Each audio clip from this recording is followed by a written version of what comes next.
Indian express का article है, united state of America joins international solar alliance as 101st member country.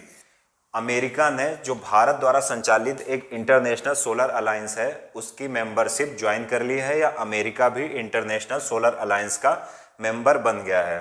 तो हम देखें, अमेरिका पता है आपको, देखिए साइन कर रहे हैं बैठ के, तो इंटरनेशनल सोलर अलायंस का मेंबर अमेरिका भी बन गया है। बहुत ही इंपॉर्टेंट खबर है ये, पहली चीज। अब हमारे लिए क्या जरूरी है कि हम राजनीति पर जाने से पहले हम ये देखेंगे कि इंटरनेशनल सोलर अलायंस होता क्या है और इसका निर्माण क्यों किया गया था। तो अगर हम इंटरनेशनल सोलर अलायंस की बात करें तो इसकी स्थापना 2015 में की गई थी। क्यों की गई थी? क्योंकि हमको पता है कि 2015 में एक क्लाइमेट से रिलेटेड पेरिस में एक मीटिंग हुई थी, और उसी मीटिंग के अंतर्गत भारत और फ्रांस के जो राष्ट्र प्रमुख हैं तो उन्होंने मिलकर, यानी मोदी जी और फ्रांस के उस टाइम के जो राष्ट्रपति थे, उन्होंने मिलकर इस प्रकार के एक, आप समझ सकते हो, इंटरनेशनल सोलर अलायंस की स्थापना की थी। तो याद रखिएगा 2015 में इसकी जो पेरिस क्लाइमेट चेंज मीटिंग थी वहां पर इसकी स्थापना की गई थी, जिसको हम कॉन्फ्रेंस ऑफ पार्टीज मीटिंग भी कहते हैं, या कॉन्फ्रेंस ऑफ पार्टीज 21 भी कहते हैं। अभी कॉन्फ्रेंस ऑफ पार्टीज क्या होता है? देखो, एक आप देखोगे यूएन का फ्रेमवर्क है, United nation framework on climate change, जो एक फ्रेमवर्क है उसकी मीटिंग होती है, और उसकी मीटिंग को ही बोलते हैं कॉन्फ्रेंस ऑफ पार्टीज।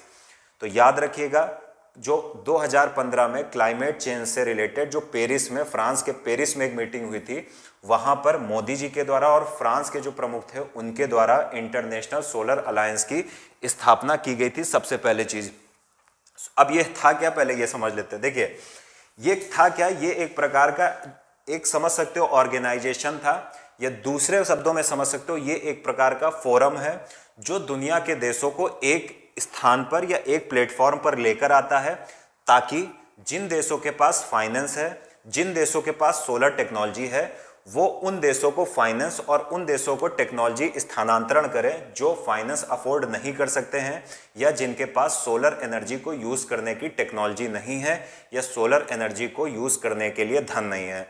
हमको पता है कि सब लोग अब इस समय देखिए, अगर जो इलेक्ट्रिसिटी प्रोडक्शन हो रहा है वो अब दुनिया सोच रही है कि कोयले से हटा जाए, क्योंकि कोयले से बहुत सारे ग्रीन हाउस गैसेस का एमिशन होता है, ग्रीन हाउस गैसेस का उत्सर्जन होता है।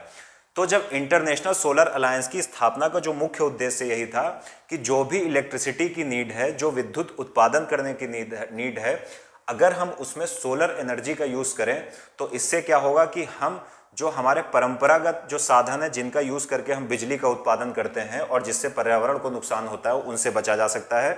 इसलिए इंटरनेशनल सोलर अलायंस की स्थापना की गई। तो ये एक प्रकार का ऑर्गेनाइजेशन है, या दूसरे शब्दों में कह सकते हो ये एक प्रकार का फोरम है जो बहुत सारे देशों को साथ लाता है।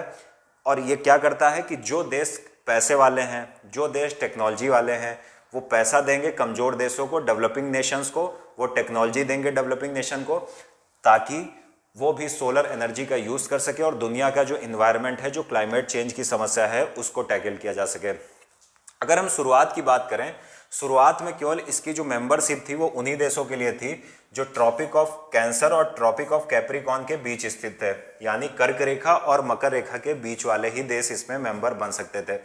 अभी क्या कर दिया गया, इसकी मेंबरशिप सबके लिए खोल दी गई। अब कोई भी यूनाइटेड नेशन का जो मेंबर है वो आराम से इसकी मेंबरशिप ले सकता है। दूसरी सबसे इंपॉर्टेंट चीज क्या है कि आप सब ने एक चीज पढ़ी होगी, मैंने करंट में कवर किया था, one sun one world one grid, OSOWOG, one sun one world one grid. अब ये क्या था? ये एक प्रकार का नया प्रोजेक्ट है। इसके माध्यम से क्या किया जा रहा है? इसके माध्यम से अभी जो शुरुआत हुई है वो ये है कि दुनिया के देशों को, खासकर एशिया और अफ्रीका कॉन्टिनेंट को, केबल के माध्यम से समुद्र में केबल बिछाकर जोड़ा जाएगा। और इससे होगा क्या? इससे होगा ये कि जहां पर सोलर एनर्जी का प्रोडक्शन हो रहा है वो केबल के माध्यम से उन देशों में भेजी जाएगी जहां पर सोलर एनर्जी का प्रोडक्शन नहीं होता है, या फिर जहां पर आप ये समझ सकते हो कि जहां पर रात है, आपको पता है कि रात में बिजली का प्रयोग होता है, तो कहीं पर दिन होती है पृथ्वी पर, कहीं पर रात होती है।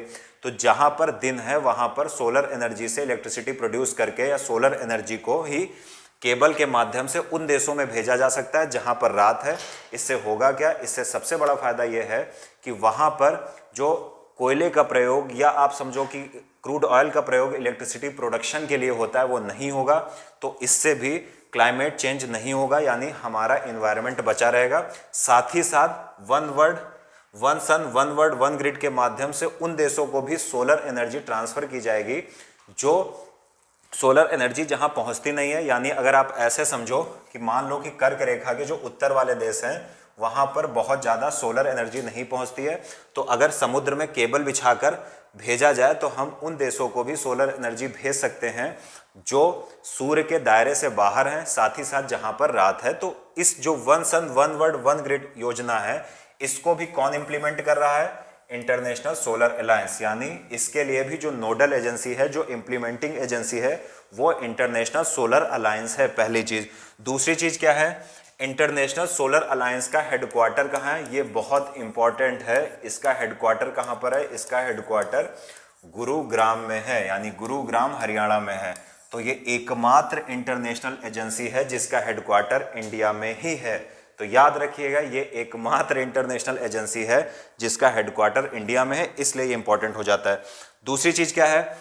दूसरी चीज ये है कि इसके ऑब्जेक्टिव क्या है? इसके ऑब्जेक्टिव सिंपल से हैं कि जो भी इसके मेंबर कंट्रीज हैं वहां पर सोलर एनर्जी के प्रयोग को अधिक से अधिक बढ़ाना, क्योंकि सोलर एनर्जी के प्रयोग से हम एक ग्रीन अर्थ की अवधारणा को विकसित कर सकते हैं जिसे हम हरित पृथ्वी भी कहते हैं। यानी हम चाहते हैं कि हमारी पृथ्वी पर, हमारी अर्थ पर ग्रीनरी बनी रहे, इसलिए हम सोलर एनर्जी पर फोकस हमें करना चाहिए। अब जब अमेरिका शामिल हो गया है तो कुल मेंबर्स की सदस्य संख्या कितनी हो गई या मेंबर्स कितने हो गए हैं? 101। यानी अब इंटरनेशनल सोलर अलायंस में 101 सदस्य हो गए हैं। अब याद रखिएगा एक चीज कि अमेरिका के शामिल होने के बाद 101 मेंबर हो गए हैं, और चूंकि अमेरिका एक बहुत बड़ा देश है इससे अब इंटरनेशनल सोलर अलायंस को बूस्ट मिलेगा। क्यों बूस्ट मिलेगा ये समझिए। देखिए दो चीजें हैं। पहली बात तो अमेरिका के शामिल होने से फाइनेंस की समस्याएं खत्म हो जाएंगी। हमको पता है कि अमेरिका दुनिया का सबसे अमीर देश है, सबसे बड़ी इकोनॉमी है। तो अगर अमेरिका इंटरनेशनल सोलर अलायंस में आएगा तो यहाँ पर फोकस दो चीज़ों पर किया जाता है। पहली चीज़ क्या है? फाइनेंस, यानी वित्त पर। तो अमेरिका के आने से फाइनेंस की समस्या दूर। दूसरी चीज़ क्या है? टेक्नोलॉजी, यानी कैसे हम सूर्य से आने वाली एनर्जी को, टेक्नोलॉजी, हाँ सही है, कैसे हम सूर्य से आने वाली एनर्जी को कन्वर्ट कर सकते हैं या उसके द्वारा इलेक्ट्रिसिटी प्रोडक्शन कर सकते हैं। टेक्नोलॉजी कौन सी ऐसी हो जो सबसे आसान हो, सबसे सस्ती हो।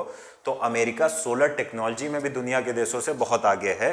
तो इंटरनेशनल सोलर अलायंस को या अंतर्राष्ट्रीय जो सौर गठबंधन भी इसको बोलते हैं, इसको अमेरिका के शामिल होने से जो इसके दो प्रमुख उद्देश्य हैं, फाइनेंस की पूर्ति, साथ ही साथ टेक्नोलॉजी की सप्लाई, वो दोनों पूरी हो जाएंगी। तो उम्मीद है आप लोग समझ पाए।